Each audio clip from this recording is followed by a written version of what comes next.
Attention, vous écoutez un podcast audioactif.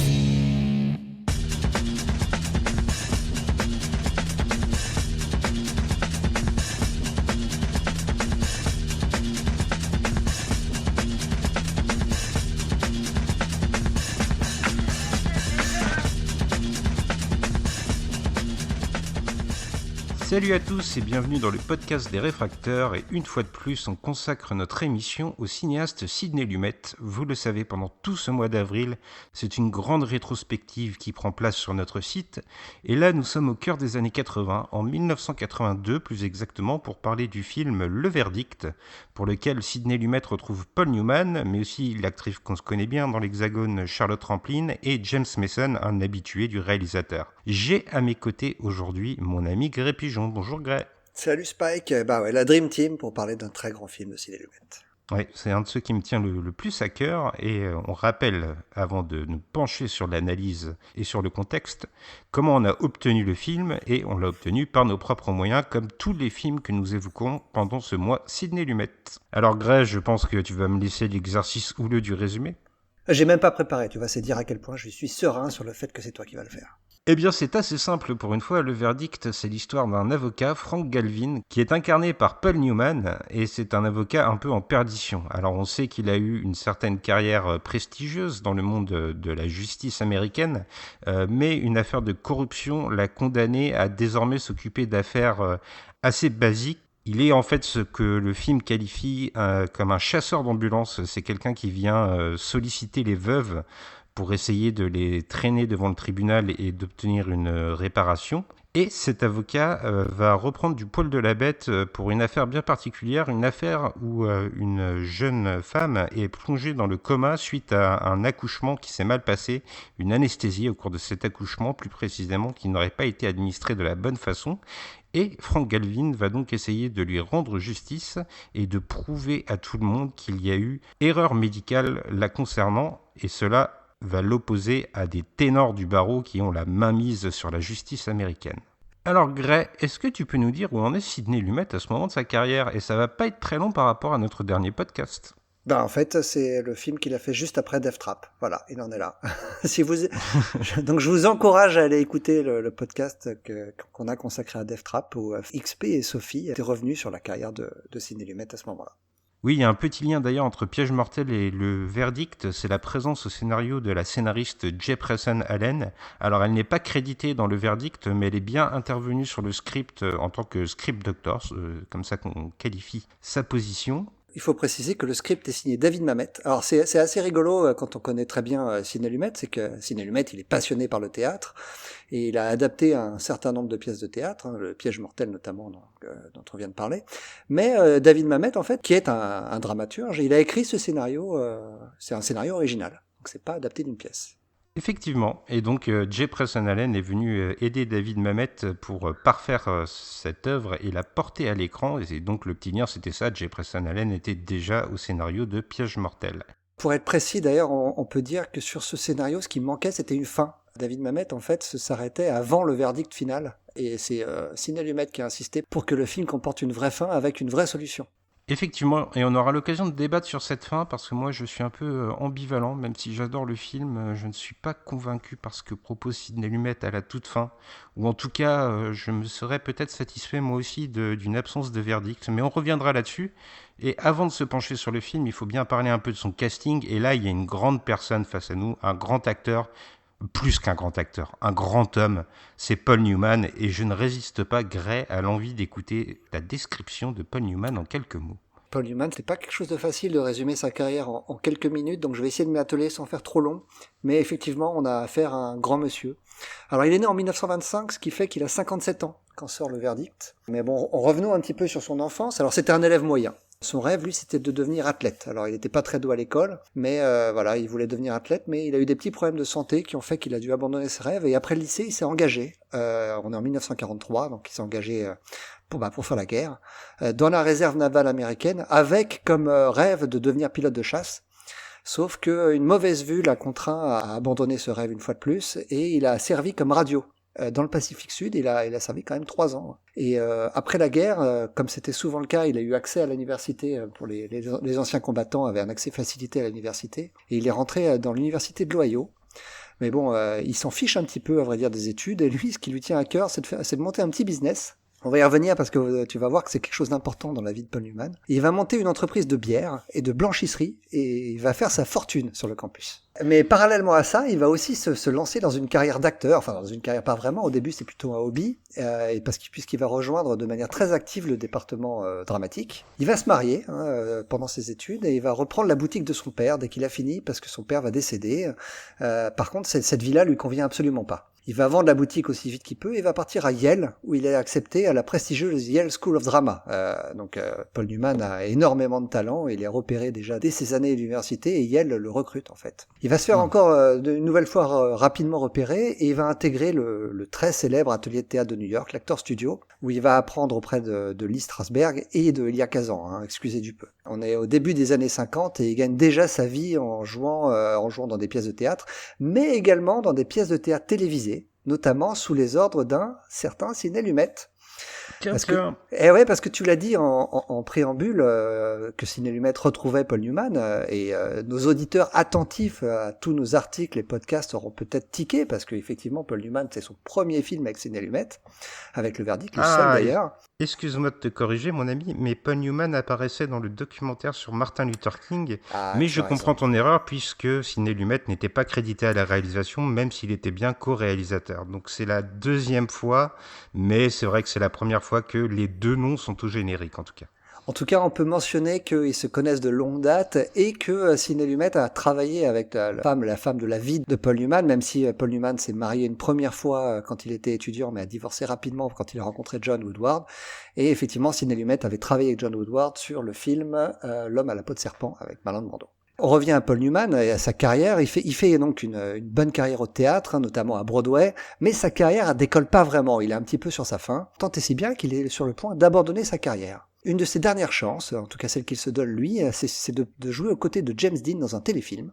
Et figure-toi que James Dean il va mourir juste avant le tournage. Et son rôle va être offert à Paul Newman, qui va finir par l'accepter à contre-cœur, parce que son rôle lui plaît pas tant que ça, et se dit en plus qu'il a peut-être pas les épaules pour succéder à James Dean. Mais sa performance est telle que Hollywood le découvre enfin, et il se voit offrir son premier rôle au cinéma pour le rôle du boxeur Rocky Graziano, dans le film Marqué par la haine, qui va faire de l'acteur une sensation du jour au lendemain. Vraiment, ce film va avoir rencontré un grand succès et c'est surtout sa performance qui va faire que, oh là là, ce type-là est à suivre. Et tant et si bien que la Warner va lui signer un contrat de 7 ans. Alors effectivement, on est à la fin des années 50, début des années 60, et sa carrière. Donc il a déjà presque 35 ans, Paul Newman. Et sa carrière explose à ce moment-là. Et on peut citer pêle-mêle parmi plusieurs chefs-d'œuvre qu'il va tourner dans cette période, la chatte sur un toit brûlant, qui vaut sa première nomination aux Oscars, ce sera pas la dernière. Mais on peut citer aussi The Hustler, Luc la main froide, Butch Cassidy and the Sundance Kid ou L'Arnaque. Notamment aux côtés de son grand pote Robert Redford. Donc vraiment une série de chefs-d'œuvre dans les années 60, je pense que tu me contrediras pas. Non, que des grands films et j'ai hâte qu'on les évoque sur le site bientôt parce que c'est vraiment des films qui me tiennent particulièrement à cœur. Ouais, et donc je parlais des Oscars et de Paul Newman, c'est une longue histoire, une histoire presque comique. Il a été nommé en tout 10 fois. Et ces défaites successives ont fini par devenir une blague pour lui et sa famille. Alors il a fini par remporter l'Oscar du meilleur acteur dans La couleur de l'argent de Martin Scorsese, c'est au milieu des années 80. Tu vois qu'il a attendu quelques années avant de gagner. Et c'est la seule fois de sa vie où il s'est pas rendu à la cérémonie. Alors donc pour résumer, Paul Newman c'est une carrière exceptionnelle, mais ce dont Paul Newman est le plus fier, et je suis obligé de le mentionner, outre ses engagements politiques qui sont très marqués à gauche, c'est l'entreprise alimentaire qu'il a lancée dans les années 80. Alors elle s'appelait Newman's Own. Je te parlais tout à l'heure de son petit business de bière à l'université, donc ça l'a incité à lancer un autre business dans les années 80 alors qu'il est au top de sa gloire. Il a commencé en fait à mettre en vente une vinaigrette qu'il avait concoctée lui-même et qui faisait un tabac auprès de ses amis. Et son succès donc a permis de développer la marque et il a produit 40 produits différents, dont de la salsa, de la limonade ou du popcorn. Et là, tu vas me dire, mais pourquoi il me parle de ça, celui-là ? Eh bien, figure-toi que absolument tous les bénéfices étaient reversés à des organisations caritatives. En 1997, donc la compagnie de Paul Newman avait donné plus de 80 millions de dollars à des projets que l'acteur choisissait lui-même avec sa femme. Notamment, il a donné énormément d'argent pour aider les enfants de travailleurs migrants ou pour la recherche contre le sida.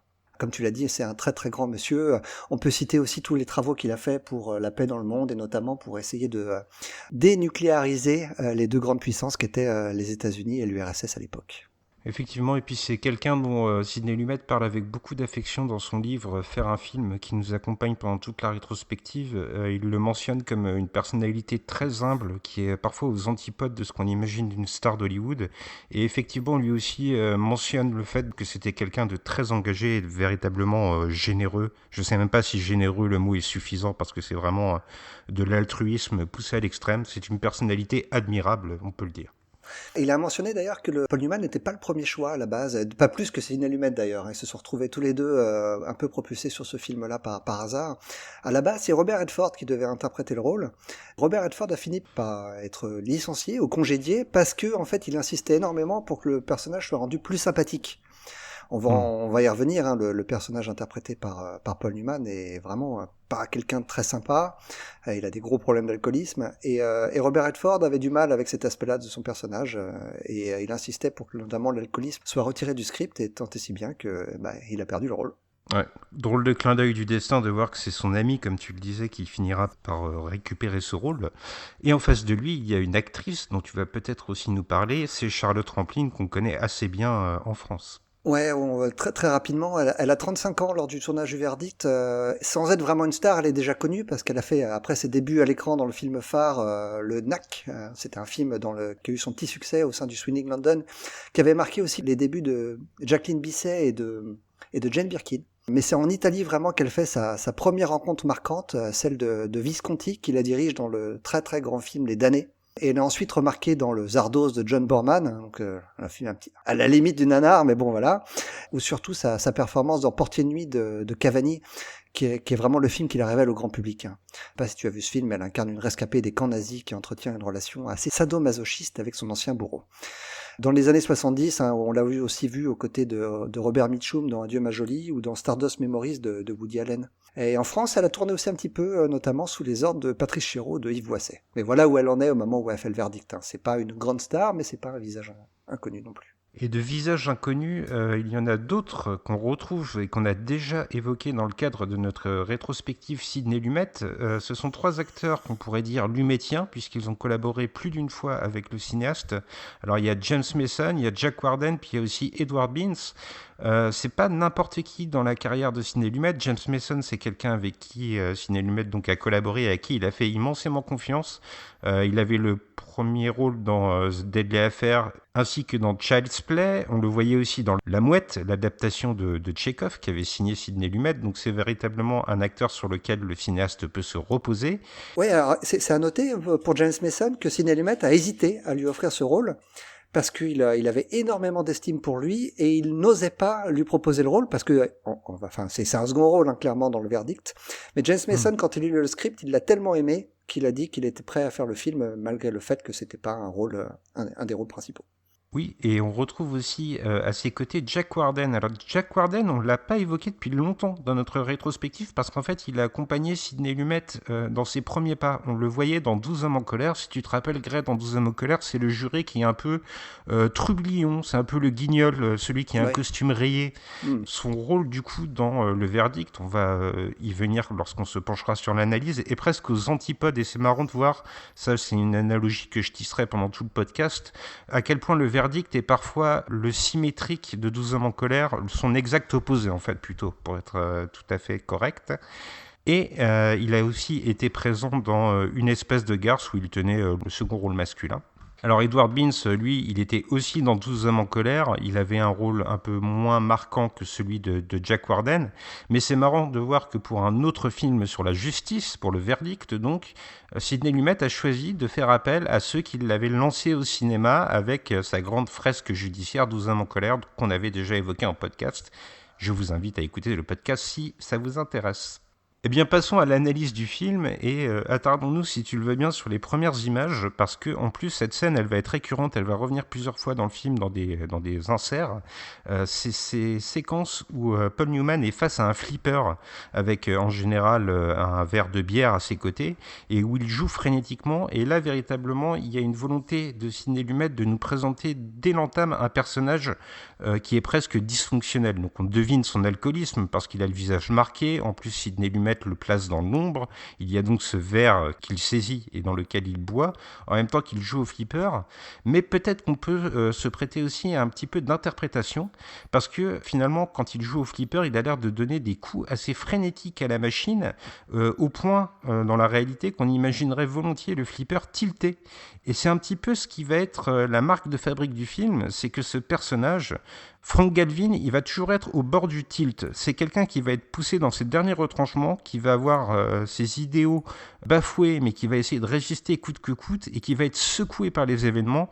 Moi, j'ai eu l'impression, et le fait que cette séquence revienne régulièrement dans le film, j'ai eu l'impression que là, véritablement, Sidney Lumet posait le personnage, qu'on va s'attarder à un portrait intime, et on sait immédiatement qu'on ne va pas rigoler, qu'on va être dans un film assez noir, comme en atteste la photo.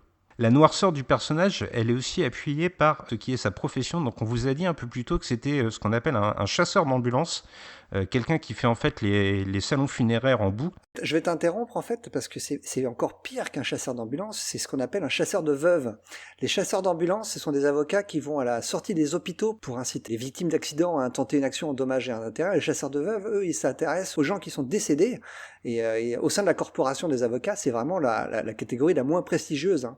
C'est celle des margoulins prêts à tout pour espérer gagner un petit billet. Hein. Donc là, Paul Newman, il est vraiment présenté comme un alcoolo qui en plus donc représente un petit peu la lie du métier d'avocat.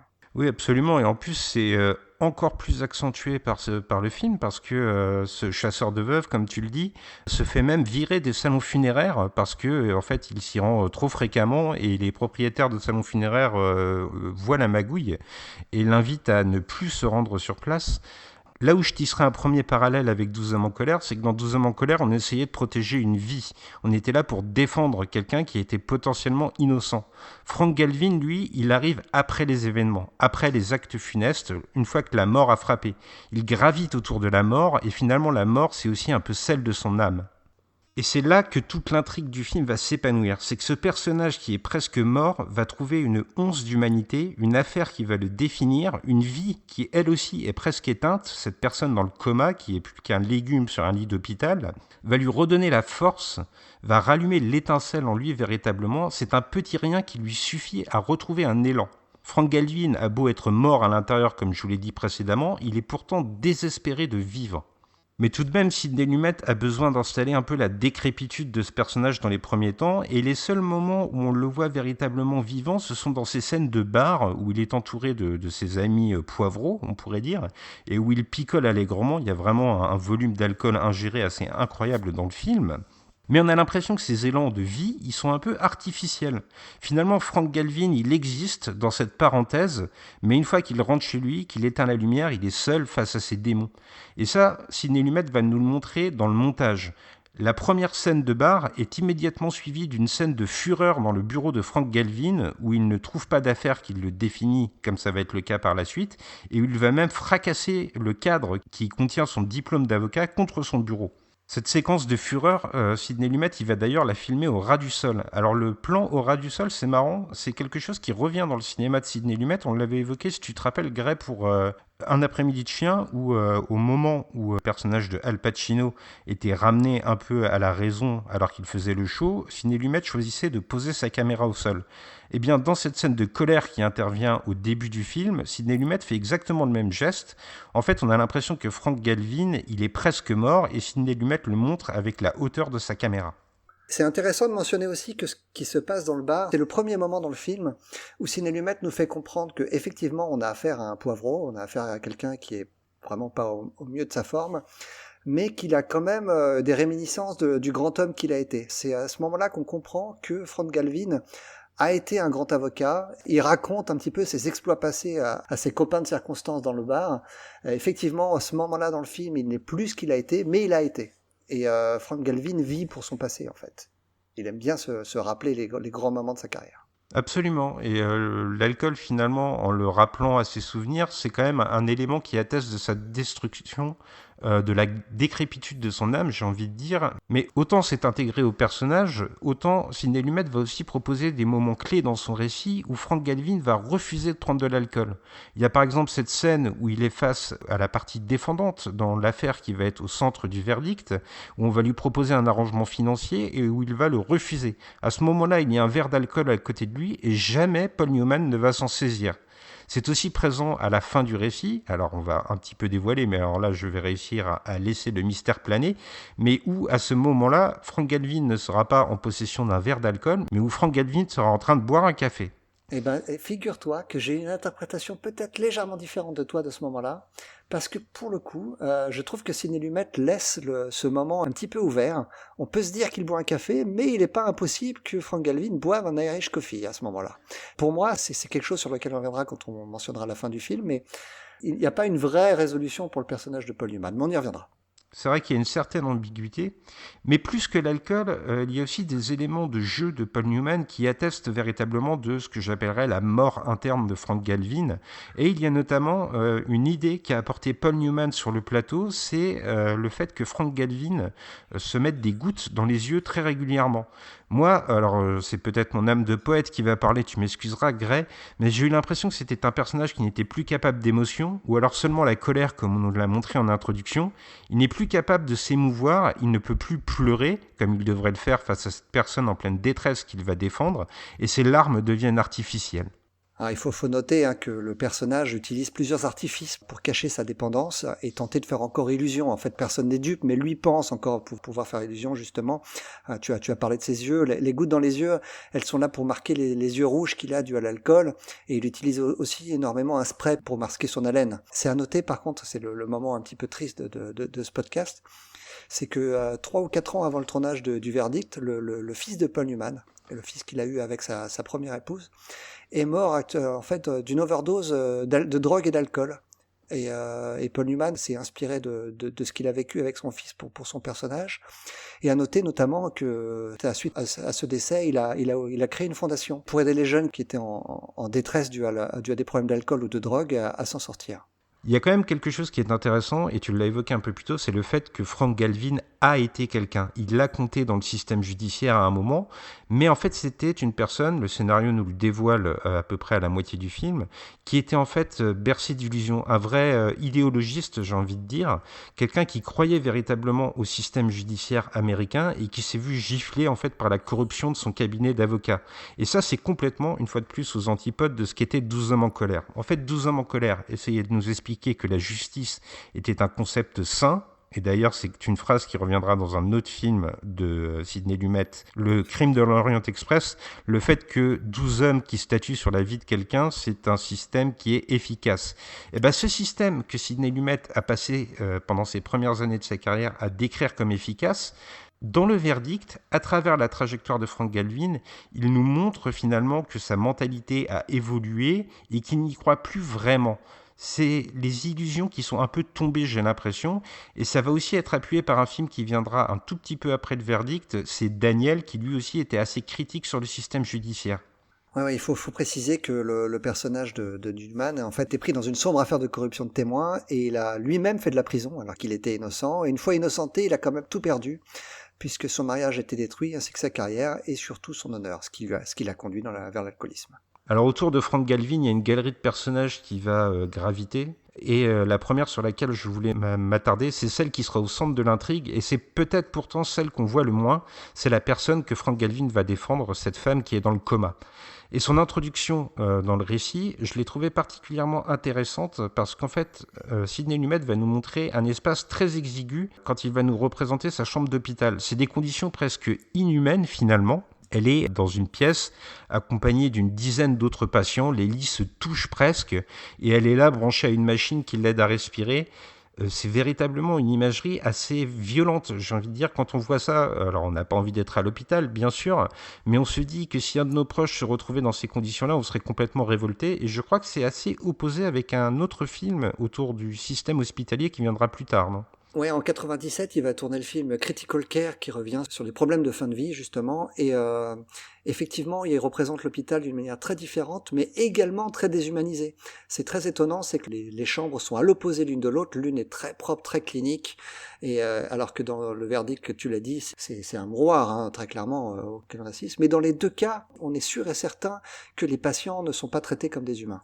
Absolument. Et j'ai trouvé ça intéressant de voir comment Sidney Lumet jouait justement avec l'espace dans les moments où il veut accentuer la tension, la pression morale qui pèse sur le spectateur. Il va utiliser donc des pièces très exiguës, très chargées. C'est le cas de cette chambre d'hôpital. Ça va être aussi le cas du bureau de Frank Galvin qui est tout petit. Et dans d'autres moments, il va utiliser véritablement l'ampleur de grandes salles lorsqu'il va être dans une version plus idéalisée des événements ou lorsqu'il va être dans des élans plus positifs. Il y a véritablement un jeu autour de ce qu'est l'espace dans le film. On aura l'occasion d'y revenir au moment d'aborder les scènes de procès. Mais dans cette séquence à l'hôpital, qui se passe en 2 temps, il y a 2 scènes qui se passent à l'hôpital. Une première où il vient voir la cliente et une deuxième qui, pour moi, est une de mes scènes préférées du cinéma de Sidney Lumet. C'est la scène où Frank Galvin va prendre des polaroïdes de cette patiente pour en fait les incorporer au dossier. Et là, en fait, Sidney Lumet va choisir de ne pas filmer le visage de Frank Galvin directement, mais en fait, il va montrer les polaroïdes qui, au début, n'affichent pas d'image et qui, au fil des secondes, laissent révéler le visage de cette personne qui est clouée sur son lit d'hôpital.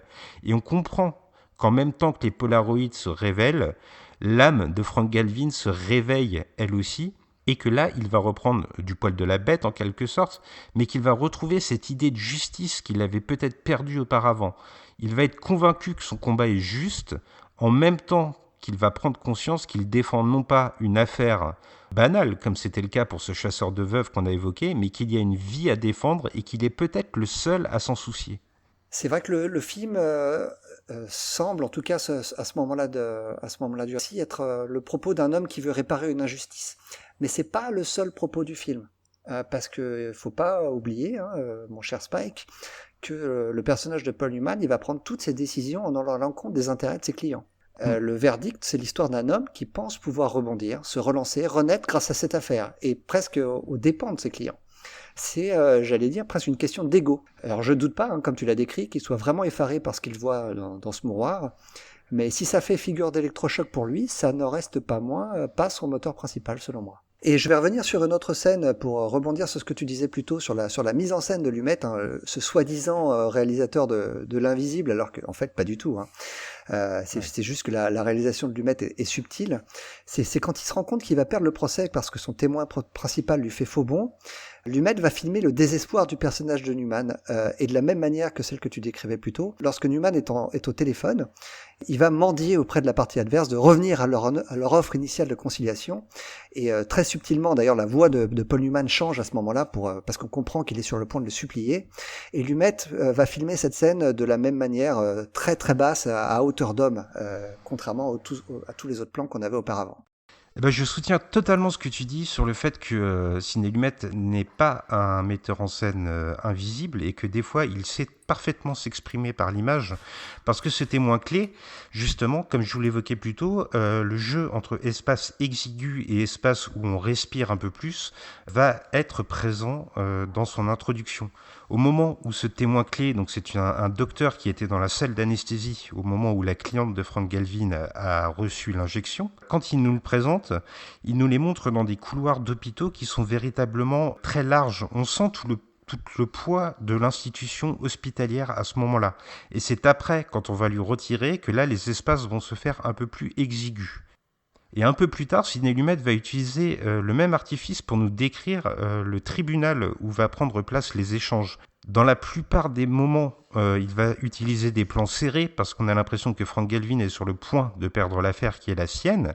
Et puis, au moment de la plaidoirie finale, de la conclusion un peu du film, là, il va véritablement filmer la salle du tribunal dans tout l'espace qu'elle a à offrir.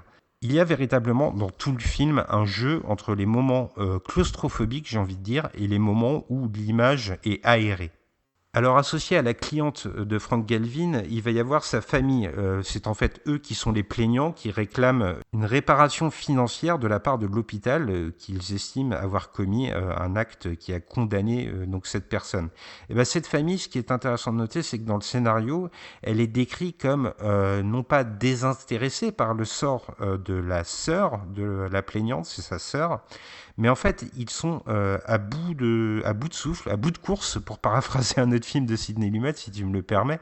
Ils n'en peuvent plus, en fait. Ils sont à son chevet depuis des mois. Ils savent qu'il y a eu une erreur, du moins ils en sont convaincus, et ils veulent en finir. Ils veulent déménager, ils veulent changer de vie, ils veulent obtenir de l'argent, non pas seulement pour eux, pour leur bonheur, mais aussi pour offrir des soins qui seraient plus adaptés à la sœur donc de la plaignante. Ce qui est intéressant de noter, c'est que Sidney Lumet, il ne va pas porter de jugement sur eux, sans mauvais jeu de mots. Il nous fait comprendre par le dialogue qu'il y a une vraie détresse chez ces gens-là et qu'ils ne peuvent plus porter ce poids sur leurs épaules. Dès lors, c'est Frank Galvin qui va devoir assumer cette charge. C'est à lui qui va revenir cette mission, et c'est un peu ce que tu disais tout à l'heure, il va un peu se l'auto-attribuer et outrepasser ses droits, mais il a tout de même une démarche un peu altruiste. Il veut les aider à ne plus subir le sort qui est le leur.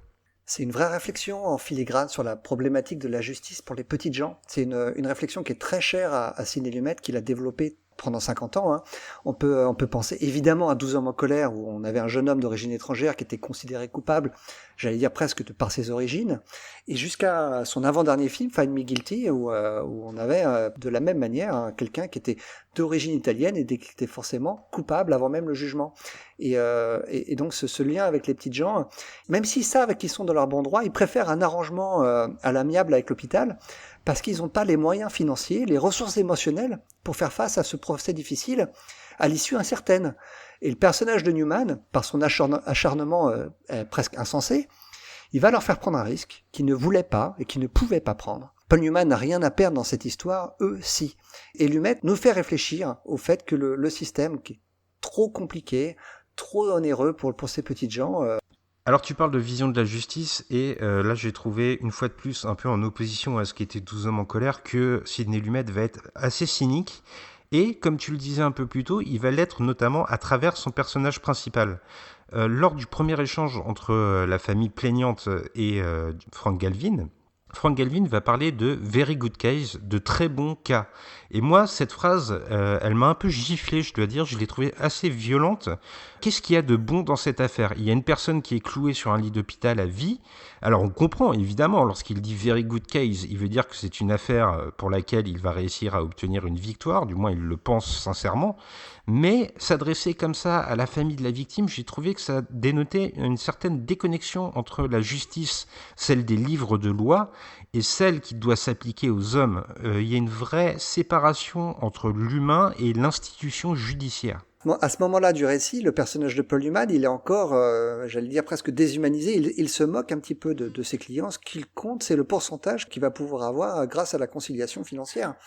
Et donc, quand il parle de très bons cas, il pense aussi à son cas personnel où il va pouvoir se faire un petit peu d'argent, tout simplement. Oui, d'ailleurs, dans la même scène, il évoque ce qui sera sa rémunération, c'est-à-dire un tiers des dommages et intérêts qu'il touchera au terme du procès, si jamais il obtient une réparation. Alors la justice, elle va être incarnée par un autre personnage, c'est l'acolyte de Frank Galvin que va camper Jack Warden. En fait, c'est son aide judiciaire, c'est lui qui l'aide à préparer l'affaire. Et je vous avais dit qu'il y avait certaines similarités et oppositions intrigantes avec 12 hommes en colère. Je vais en tisser encore une, parce que je trouve véritablement que les deux films se répondent. Comme je vous l'avais dit un peu en préambule, Jack Warden dans 12 hommes en colère, c'était le juré je m'en foutiste. C'était le guignol de la bande. Et d'ailleurs, c'est presque le seul des 12 hommes qui change bel et bien son avis sur l'affaire de 12 hommes en colère, mais qu'il le fait un petit peu par envie de clore les débats. Il n'est jamais véritablement convaincu de ce qu'il dit dans 12 hommes en colère. Et bien ici, Jack Warden, il va incarner véritablement une vision de la justice dans les livres, dans les textes de loi. Il va, par exemple, ramener sur la table les jurisprudences qui pourraient aider Frank Galvin dans l'élaboration de son dossier. C'est lui qui l'assiste, et cette asymétrie avec 12 hommes en colère, elle se tisse donc dans les thèmes aussi à travers ce protagoniste. Alors enfin, un autre personnage qui gravite intensément autour de Frank Galvin, c'est le personnage qu'incarne Charlotte Rampling. C'est donc une femme que Frank Galvin rencontre dans un bar, qu'il va séduire, mais on va comprendre ensuite qu'elle a aussi un intérêt dans l'affaire et que son rôle n'est pas du tout innocent. C'est un personnage qu'on croit en fait tout autant à la dérive que Frank, mais qui est en fait complètement dans le sens du courant de la machine judiciaire que le film entend dénoncer. Et ça, on peut peut-être l'interpréter, Greg, si tu me le permets. J'ai l'impression qu'en fait, c'est la bouée de Frank Galvin, une autre de ses bouées, et que, à l'instar de cette affaire qui pourrait le remettre sur le devant de la scène, elle est un fantasme. Elle est une sorte de mirage pour Frank. Frank, lui, il a des grandes idées sur son métier, au point de commettre des actes préjudiciables, comme tu le disais plus tôt, et elle semble y faire toujours écho avant qu'on comprenne qu'elle alimente en fait ce qui est un pur jeu de dupes. Elle devrait être dans son camp, et elle se fait pourtant étrangement distante pendant tout le film, avant la révélation finale sur son rôle. Dans la mise en image de Sidney Lumet, il y a quelque chose qui m'a intéressé, c'est que 12 hommes en colère, comme nous le racontait XP dans notre tout premier podcast du mois Sidney Lumet, ou du moins le premier podcast consacré à un film, puisque tu nous avais fait une excellente pastille pour nous raconter un peu la jeunesse de Sidney Lumet, mon ami Gray. Toujours est-il que dans 12 hommes en colère, le film s'ouvrait sur une représentation du palais de justice de New York, dans tout ce qu'il a de grandiloquent, j'ai envie de dire. Il y avait véritablement une mise en image qui imposait le concept de justice. Et ben, j'ai l'impression que dans le verdict, une fois de plus pour répondre à 12 hommes en colère, Sidney Lumet ne représente pas le palais de justice. En fait, on le voit le plus souvent de l'intérieur. On ne voit pas l'extérieur avec ce qu'on imaginerait être ces grandes colonnes. Et d'ailleurs, il y a quelque chose qui s'oppose à 12 hommes en colère, c'est que bien que le verdict soit filmé pour la plupart du temps dans des studios qui étaient à New York, le film prend place à Boston. Et cette vision de Boston, elle va être intrigante. Ouais, c'est pas pour rien que Lumet a choisi Boston, pour plusieurs raisons, et notamment, je pense au fait que Boston, c'est une ville qui est très marquée pour ses liens qu'il y a entre l'église et les habitants. Boston, c'est une ville historiquement très catholique, qui est peuplée principalement de migrants irlandais, et l'accent de Boston est très présent dans le film. Tant et si bien que le lien qui existe entre les défendants, donc qui représentent l'église, et le juge, ils sont évidents. Donc Lumet, il choisit Boston, je pense, pour insister sur la collusion des puissants.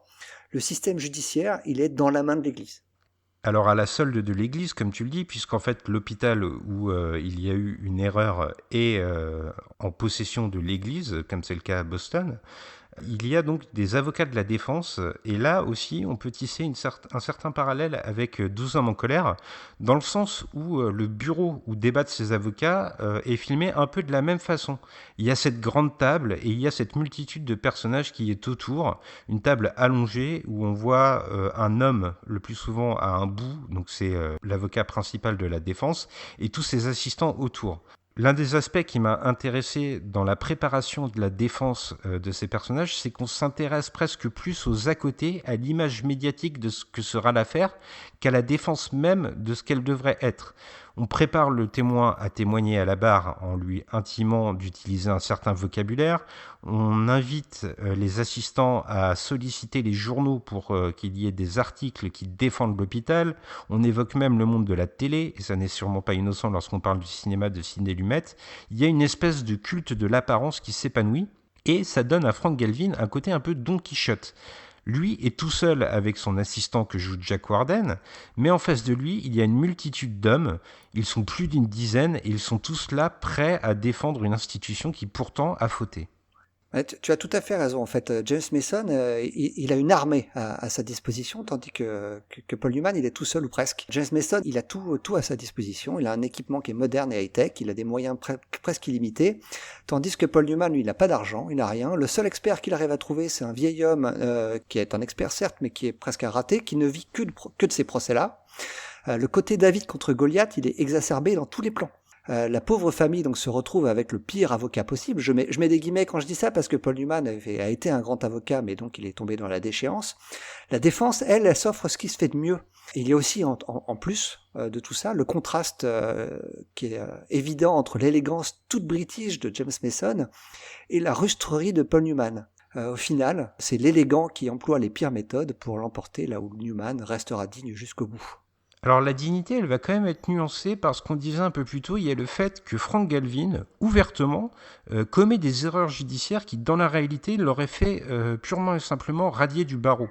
Il y a par exemple le fait que la partie qui est accusée lui propose un arrangement à l'amiable, avec de l'argent donc à la clé, et Frank Galvin ne va pas du tout le proposer à ses clients, ce qui est totalement illégal dans la réalité. Mais là, j'ai l'impression que Lumet, il essaye de convoquer une âme de révolte. Il y a par exemple un jeu autour de la valeur numérique de la somme qu'on lui propose en réparation qui se divise facilement par 3. Rappelez-vous ce qu'on a dit un peu plus tôt, la rémunération de Frank Galvin est le tiers des réparations qu'il pourrait obtenir. J'ai l'impression que Sidney Lumet, ici, il nous montre que la loi est un peu fluctuante et que ces petits arrangements-là ne sont pas la justice. En fait, quand il s'agit d'évaluer la valeur d'une vie, ça ne peut pas se faire dans des bureaux, ça ne peut pas se faire par des arrangements, ça doit se faire devant les hommes, devant des jurés qui sont convoqués, comme il l'avait montré dans 12 hommes en colère.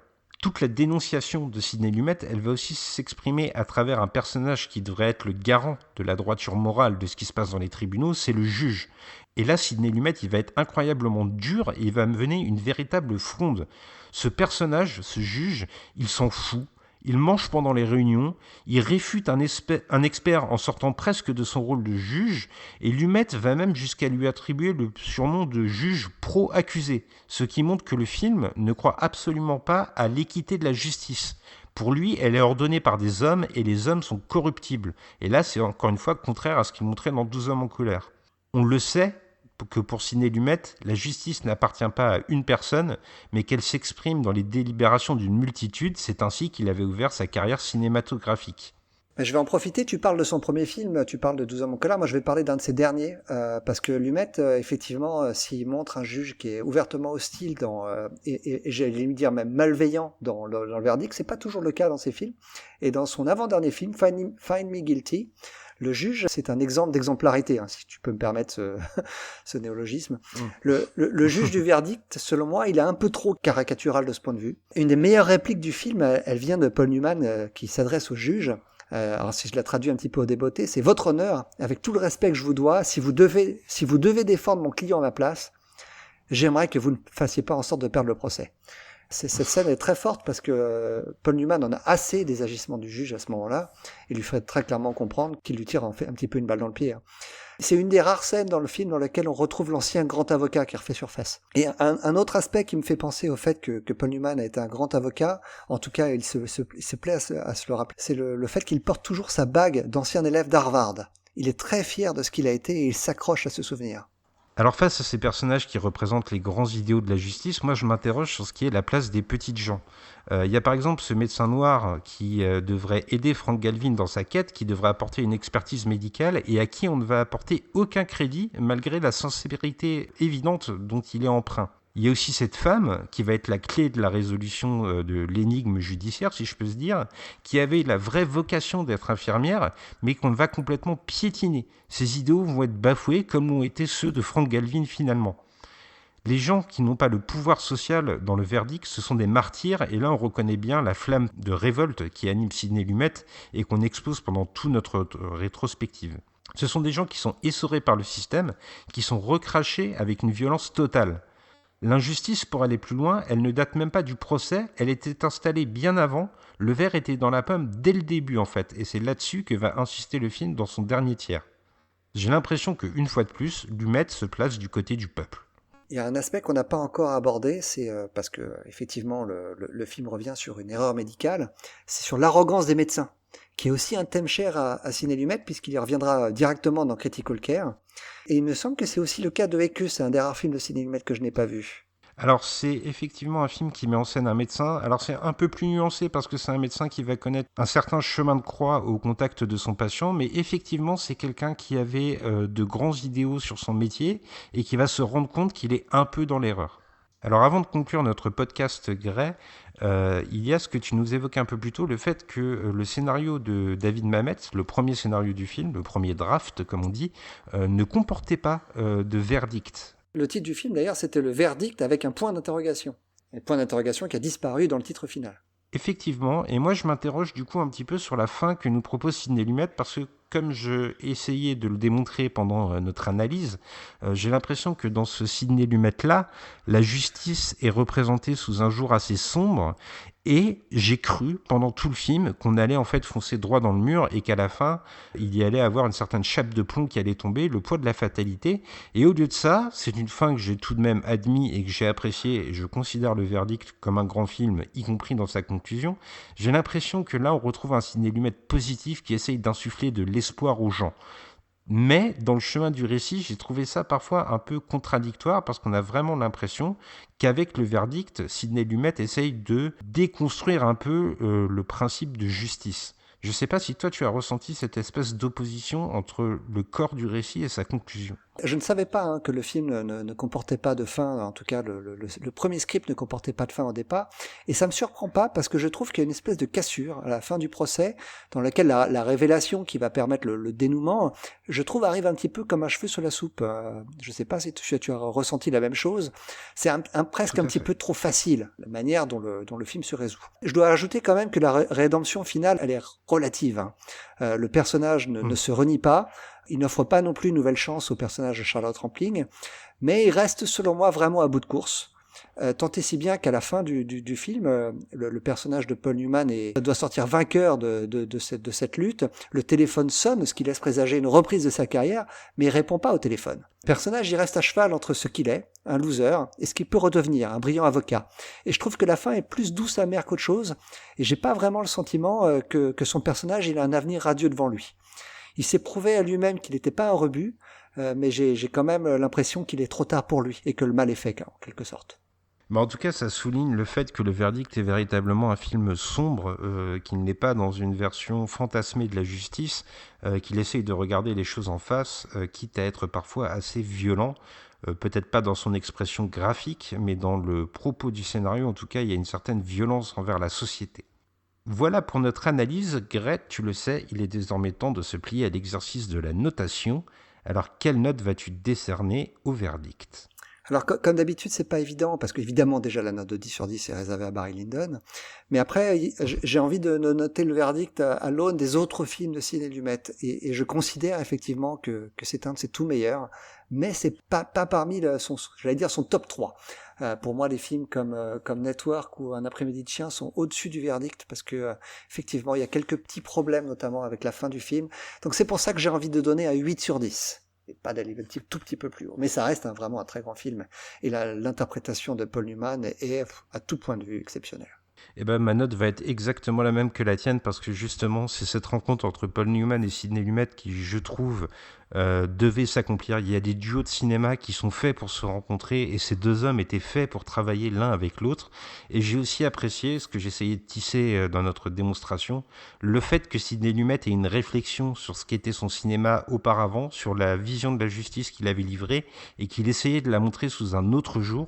C'est une autre facette de Sidney Lumet qu'on découvre en fait avec le verdict, et ça place pour moi aussi le film parmi ses tout meilleurs, peut-être pas le très haut du panier comme tu l'as dit, mais un film qui se savoure. Savourer, c'est peut-être un peu enjoliver les choses, il se subit presque ce film finalement, il fait du mal, mais il fait un mal nécessaire, et on sent vraiment la révolte de cet artiste hors du commun à qui nous consacrons tout notre mois d'avril. Je vais peut-être préciser que le verdict est un film vraiment très important dans la carrière de Sidney Lumet, parce qu'avec Le Prince de New York, il marque un vrai tournant dans sa carrière. Et le cinéma de Lumet va être différent dans les années 80 à l'aune de ce qu'est le verdict, où il va vraiment insister sur ce côté film de procès, où il va en faire énormément, et aucun ne sera vraiment au niveau du verdict. Alors si vous voulez retrouver le verdict chez vous, il est disponible chez la 20th Century Studio en édition Blu-ray, une édition assez simple, mais pour un film de cette ampleur, ça vaut peut-être de dépenser quelques euros, comme nous l'avons fait pour préparer ce podcast, puisqu'on le rappelle, on a eu le film par nos propres moyens. Vous pouvez donc vous jeter sur ce Blu-ray, en tout cas on vous le conseille, et puis on y met un coup de cœur à ce film quand même. Ah non ? oui, très clairement un coup de cœur. Avant de se quitter, il faut faire des bisous, et j'ai l'impression que les bisous aujourd'hui, ils sont franchement évidents, n'est-ce pas ? Ouais, c'est des bisous avec une mauvaise haleine, des bisous alcoolisés. Hey, gros bisous à tous. Bisous à tous.